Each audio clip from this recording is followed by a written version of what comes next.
আমাদের মনে রাখতে হবে, বিভেদ, প্রতিহিংসা, প্রতিশোধ কোনো জাতিকে শক্তিশালী করে না। প্রিয় আলেম ও উলেমা ও পীর মাশায়েখগণ, আপনার ধর্মীয় ও নৈতিক মূল্যবোধের পথ প্রদর্শক। মসজিদের মেম্বার থেকে আপনার কোটি মানুষের কাছে সত্য, ন্যায়, সততা, ভ্রাতৃত্ব, মানবতার বাণী পৌঁছে দেন।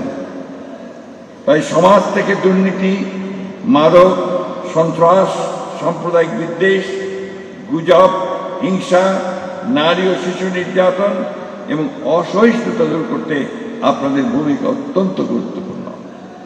আমি আবার পুনরায় বলছি, অসহিষ্ণুতা দূর করতে আপনাদের ভূমিকা অত্যন্ত গুরুত্বপূর্ণ।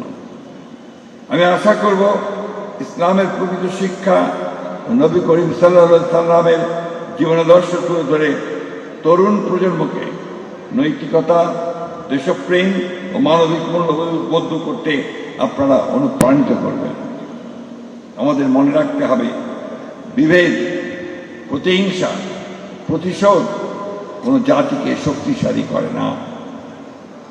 অতীতের কর্তৃত্ববাদ, ফ্যাসিবাদ ও অন্যায় যেন আর কখনো ফিরে না আসে, সেজন্য রাসূলুল্লাহ সাল্লাল্লাহু আলাইহি সাল্লামকে অনুসরণ করে এবং ধর্মের শান্তি, ন্যায় ও সম্প্রীতির মর্মবাণীকে হৃদয়ে ধারণ করে গণতন্ত্র, ন্যায় বিচার, সুশাসন ও মানুষের মৌলিক অধিকার রক্ষায় আমাদের ঐক্যবদ্ধ থাকতে হবে।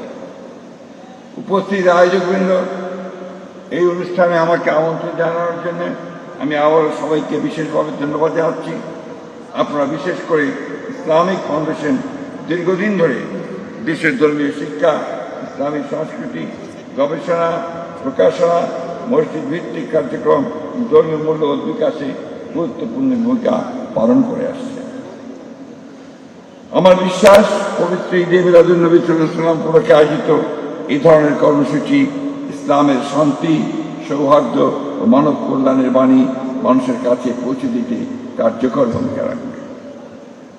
আমি এই মঞ্চে আসার আগে আমাদের মাননীয় ধর্মমন্ত্রী, পরবর্তীকালে প্রতিমন্ত্রী মহোদয়, ইসলামিক ফাউন্ডেশন এবং বাইতুল মোকাররমের সম্প্রসারণ, উন্নয়ন এই বিষয়ে কথা বলেছেন। আমি অবশ্যই সরকারকে অনুরোধ করব যে তারা যেন এই বিষয়টি গুরুত্ব সহকারে গ্রহণ করে এবং এই বিষয়গুলো যেন বাস্তবায়িত করা সম্ভব হয় সেই বিষয়ে তারা উদ্যোগ গ্রহণ করবে।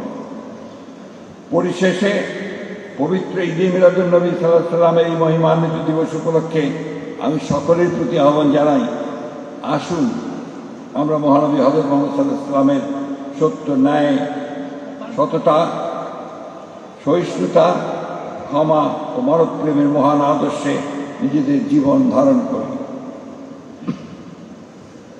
ধর্মের নামে বিভেদ, বৈষম্য নয়, ইসলামের শান্তি ও মানবতার বাণী ছড়িয়ে দিই।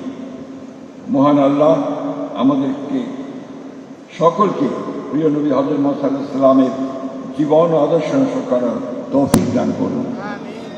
আমাদের দেশ ও জাতিকে সকল অনিষ্ট, বিভেদ ও অশান্তি থেকে রক্ষা করুন। বাংলাদেশকে শান্তি, ন্যায়, সাম্য, সম্প্রীতি ও সমৃদ্ধির পথে এগিয়ে নিয়ে যান। আমি পবিত্র ঈদে মিলাদুন্নবী সাল্লাল্লাহু আলাইহি ওয়াসাল্লাম উপলক্ষে আয়োজিত পক্ষকাল অনুষ্ঠানমালার শুভ উদ্বোধন ঘোষণা করছি এবং সকল কর্মসূচির সার্বিক সফলতা কামনা করছি। মহান আল্লাহ আমাদের সহায় হন, আমিন। আল্লাহ হাফেজ। বাংলাদেশ জিন্দাবাদ।